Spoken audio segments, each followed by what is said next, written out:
नमस्कार दोस्तों, TET classes with Sneha में आपका स्वागत है। दोस्तों आज की क्लास में 6 फरवरी 2023 का सीडीपी का पेपर सॉल्व करेंगे। क्लास शुरू करने से पहले यदि आप चैनल पर नए हैं तो चैनल को सब्सक्राइब जरूर करिएगा, लाइक और शेयर करना तो बिल्कुल मत भूलिएगा।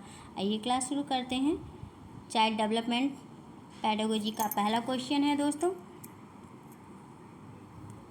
एक बच्चे की वृद्धि और विकास निम्नलिखित में से कौन से कारकों द्वारा प्रभावित होता है।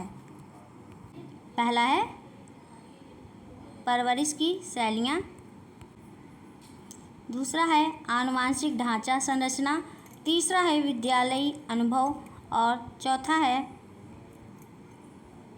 व्यक्तिगत रुचि। इस क्वेश्चन का कौन सा ऑप्शन सही होगा दोस्तों? डी ऑप्शन सही हो जाएगा। डी ऑप्शन है चारों ही। एक बच्चे की वृद्धि और विकास, एक बच्चे की वृद्धि और विकास चारों कारकों द्वारा प्रभावित होती है। परवरिश की शैलियाँ, आनुवांशिक ढांचा संरचना और विद्यालयी अनुभव, व्यक्तिगत रुचि, इन चारों से ही प्रभावित होती है। नेक्स्ट क्वेश्चन है दोस्तों, सेकंड क्वेश्चन, बच्चों में विकासात्मक परिवर्तन। ए है सभी संस्कृतियों में सार्वभौमिक समान गति से होते हैं, एक आयामी और रैखिक हैं। सी है वंशानुगत और पर्यावरणीय कारकों के बीच एक जटिल अंतःक्रिया है। और डी है अपरिवर्तनीय है और पैर की अंगुली के सिरे तक आगे बढ़ते हैं। इस क्वेश्चन का कौन सा ऑप्शन सही होगा दोस्तों? इस क्वेश्चन का सी ऑप्शन सही हो जाएगा। सी ऑप्शन है वंशानुगत और पर्यावरणीय कारकों के बीच एक जटिल अंतःक्रिया है। नेक्स्ट क्वेश्चन है थर्ड क्वेश्चन, अभिकथन ए है सभी संस्कृतियों में बच्चे एक ही उम्र में एक ही तरीके से विकास के चरणों से गुजरते हैं। और रीज़न है, तर्क है, बचपन सार्वभौमिक और एक आयामी होता है। सभी सही विकल्प चुने दोस्तों। इस क्वेश्चन का कौन सा ऑप्शन सही हो जाएगा? इस क्वेश्चन का कौन सा ऑप्शन सही होगा दोस्तों? डी ऑप्शन सही हो जाएगा। डी ऑप्शन है ए और आर दोनों गलत हैं। ए और आर दोनों गलत हैं। बालक और बाल्यावस्था की सार्वभौमिक धारणा, बचपन को सार्वभौमिक स्तर पर परिभाषित करना संभव नहीं है, क्योंकि हर बालक अलग अलग पृष्ठभूमि और संस्कृति में अलग अलग क्षमताओं और अक्षमताओं के साथ बढ़ता है। और इसमें अभिकथन जो दिया है सभी संस्कृतियों में बच्चे एक ही उम्र में एक ही तरीके से विकास के चरणों से गुजरते हैं। ये कथन बिल्कुल गलत है, क्योंकि बच्चे भिन्न तरीके से अलग अलग उम्र के विकास के चरणों से गुजरते हैं। और तर्क दिया हुआ है, तर्कार्क है आर है, बचपन सार्वभौमिक और एक आयामी होता है, नहीं बल्कि बहुआयामी होता है। इसलिए ए और आर दोनों ही गलत हैं। नेक्स्ट क्वेश्चन है दोस्तों फोर्थ क्वेश्चन, अभिकथन ए है सामाजिकरण स्कूल में ही होता है जब बच्चे स्कूल जाना शुरू करते हैं। और तर्क है स्कूल द्वितीयक सामाजिकरण की एकमात्र संस्था है। सही विकल्प चुने दोस्तों। इस क्वेश्चन का कौन सा ऑप्शन सही हो जाएगा? इस क्वेश्चन का कौन सा ऑप्शन सही होगा दोस्तों? इस क्वेश्चन का जो डी ऑप्शन है, ए और आर दोनों ही गलत हैं, दोनों ही गलत हैं।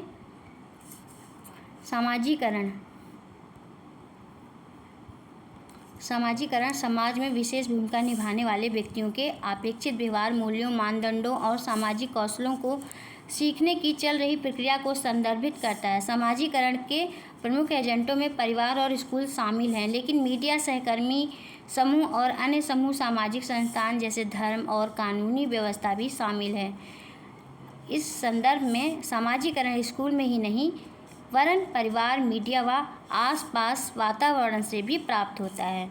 और जो इसमें रीजन तर्क जो दिया हुआ है, स्कूल द्वितीयक सामाजिकरण की एकमात्र संस्था है। द्वितीयक माध्यमिक सामाजिकरण में सिर्फ स्कूल ही नहीं बल्कि पड़ोस, मीडिया, सहकर्मी समूह, समाज के कानून आदि हैं। इसलिए ए और आर दोनों गलत हैं। नेक्स्ट क्वेश्चन है दोस्तों, 5th क्वेश्चन। सीमा अपनी मम्मी की आज्ञा के बिना रसोई से मिठाई खाने में डरती है। उसे लगता है कि मम्मी को पता लगने पर उसे सज़ा मिलेगी। कोहल वर्ग के नैतिक सिद्धांतों के अनुसार सीमा किस स्तर पर है? किस स्तर पर है दोस्तों? इस क्वेश्चन का कौन सा ऑप्शन सही हो जाएगा? इस क्वेश्चन का कौन सा ऑप्शन सही होगा दोस्तों? बी ऑप्शन सही हो जाएगा, पूर्व पारंपरिक स्तर। सीमा अपनी मम्मी की आज्ञा के बिना रसोई से मिठाई खाने से डरती है। उसे लगता है कि मम्मी को पता लगने पर उसे सज़ा मिलेगी। कोहल वर्ग के नैतिक सिद्धांतों के अनुसार सीमा पूर्व पारंपरिक स्तर की प्रारंभिक अवधि में है। ये लगभग 9 वर्ष तक रहता है। इस उम्र में बच्चों के निर्णय मुख्य रूप से वयस्कों की अपेक्षाओं और नियमों को तोड़ने के परिणामों से प्रभावित होते हैं। इस स्तर में 2 चरण होते हैं, आज्ञाकारिता और दंड, और दूसरा होता है व्यक्तिवाद और विनियम। नेक्स्ट क्वेश्चन है 6th क्वेश्चन। जीन पियाजे के अनुसार संज्ञानात्मक विकास किस प्रक्रिया द्वारा सुगम होता है? 6th का कौन सा ऑप्शन सही होगा दोस्तों? 6th का ए ऑप्शन सही हो जाएगा। ए है अनुकूलन। पियाजे के अनुसार बच्चों में उनके वातावरण के साथ समायोजन की प्रकृति सहज होती है। बच्चे की इस प्रकृति को अनुकूलन कहा जाता है। पियाजे के अनुसार बालक अपने प्रारंभिक जीवन से ही अनुकूलन करने लगता है। नेक्स्ट क्वेश्चन है दोस्तों 7th क्वेश्चन। जीन पियाजे द्वारा प्रस्तावित विशेषताओं के साथ चरणों की सही सुमेलित जोड़ी चुनिए दोस्तों। इस क्वेश्चन का कौन सा ऑप्शन सही होगा? इस क्वेश्चन का डी ऑप्शन सही हो जाएगा दोस्तों। डी ऑप्शन है अमूर्त संक्रियात्मक अवस्था, परिकल्पित निगमनात्मक तर्क में सक्षम। नेक्स्ट क्वेश्चन है 8th क्वेश्चन। लेवाइगोस्की के अनुसार बच्चों को सीखने में सक्षम बनाने के लिए इनमें से कौन से कारक की महत्वपूर्ण भूमिका है? 8 का कौन सा ऑप्शन सही होगा दोस्तों? 8 का ए ऑप्शन सही हो जाएगा, संवाद। लेवाइगोस्की के अनुसार बच्चों को सीखने में सक्षम बनाने के लिए संवाद की महत्वपूर्ण भूमिका है। संवाद छोटे बच्चों द्वारा उत्पादित भाषण को संदर्भित करता है। नेक्स्ट क्वेश्चन है दोस्तों 9th क्वेश्चन। निम्न में से किस मनोवैज्ञानिक ने प्रतिपादित किया कि अंतःक्रिया की बच्चे के भाषिक विकास में बहुत महत्वपूर्ण भूमिका है? 9th का कौन सा ऑप्शन सही होगा दोस्तों? बी ऑप्शन सही हो जाएगा, लेवाइगोस्की। लेवाइगोस्की ने प्रतिपादित किया कि अंतःक्रिया की बच्चे के भाषिक विकास में महत्वपूर्ण भूमिका है। नेक्स्ट क्वेश्चन है दोस्तों 10th क्वेश्चन। तार्किक गणितीय बुद्धि की क्षमता में क्या शामिल है? 10th का कौन सा ऑप्शन सही होगा दोस्तों? 10th का डी ऑप्शन सही हो जाएगा। डी है पूर्व ज्ञान के आधार पर वर्गीकरण करना, पैटर्न पहचानना व विचारों के बीच संबंध बनाना। नेक्स्ट क्वेश्चन है 11th क्वेश्चन। अभिकथन ये है किशोरों की जेंडर भूमिकाओं व रूढ़िवादियों के प्रति दृष्टिकोण और मूल्यों को निर्धारित करने में विज्ञापन और फिल्में एक बड़ा प्रभाव डालती हैं। और रीजन तर्क है मीडिया सामाजिकरण की एक शक्तिशाली प्राथमिक संस्था है।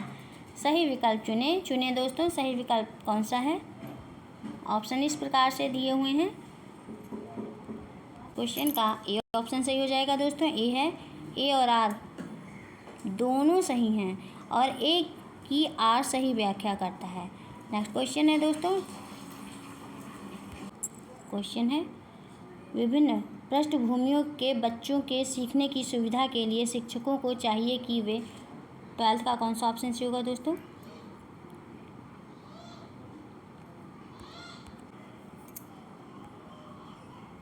विभेदित निर्देश लागू करें। एक समावेशी कक्षा में विभिन्न योग्यताओं, संस्कृतियों, शारीरिक और मानसिक स्वास्थ्य और क्षमताओं वाले कई शिक्षार्थी होते हैं, तो इसका एक शिक्षक को पालन करना चाहिए कि चुनौतीपूर्ण, पिछड़े, दिव्यांग बच्चों सहित सभी के लिए समान शिक्षा देना होता है।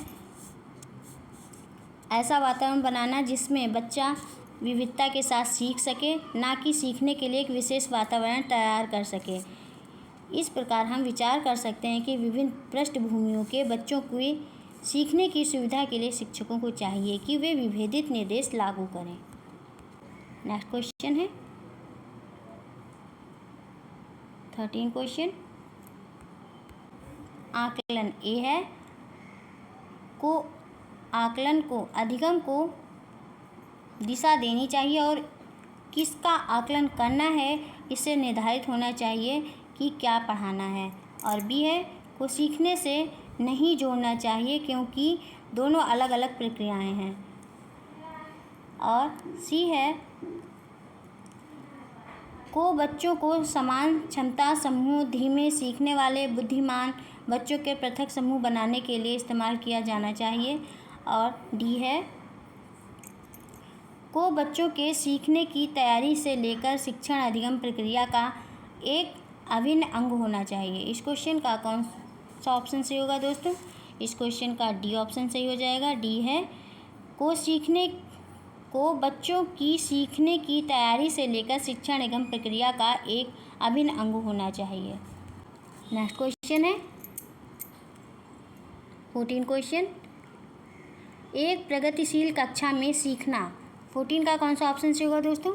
14 का बी ऑप्शन सही हो जाएगा। बी है सक्रिय और सामाजिक है। नेक्स्ट क्वेश्चन है 15 क्वेश्चन। अभिकथन ए है शिक्षकों को बच्चों के मूल्यांकन के लिए मानकीकृत पाठ्यक्रम और प्रक्रियाओं का पालन करना चाहिए। तर्क है समावेशी शिक्षा का उद्देश्य मतभेदों को खारिज कर सभी को समान बनाने की दिशा में काम करना है। सही विकल्प चुनें दोस्तों। इस क्वेश्चन का कौन सा ऑप्शन सही हो जाएगा? इस क्वेश्चन का डी ऑप्शन सही हो जाएगा। डी है ए और आर दोनों गलत हैं।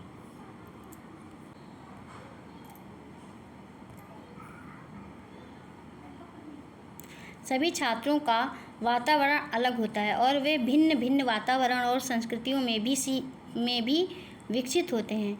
इस प्रकार उनकी समझ भी भिन्न होती है। शिक्षकों को बच्चों के मूल्यांकन के लिए मानकीकृत पाठ्यक्रम और प्रक्रियाओं का पालन करना चाहिए। ये कथन गलत है क्योंकि ये कक्षा में अधिगमकर्ता अलग अलग गति के अधिगम करते हैं और एक शिक्षक के रूप में आमने सामने कक्षा में सभी की अधिगम की आवश्यकताओं को पूरा करना लगभग असंभव है। लेकिन कक्षा में इन अवधारणाओं की समझ हमें विविध अधिगम की आवश्यकताओं को समायोजित करने में मदद करेगी। और तर्क समावेशी शिक्षा का उद्देश्य मतभेदों को खारिज कर सभी को समान बनाने की दिशा में काम करना। ये गलत है क्योंकि प्रत्येक बच्चा अद्वितीय होता है और उसकी भिन्न अधिगम की शैली और अधिगम की गति होती है।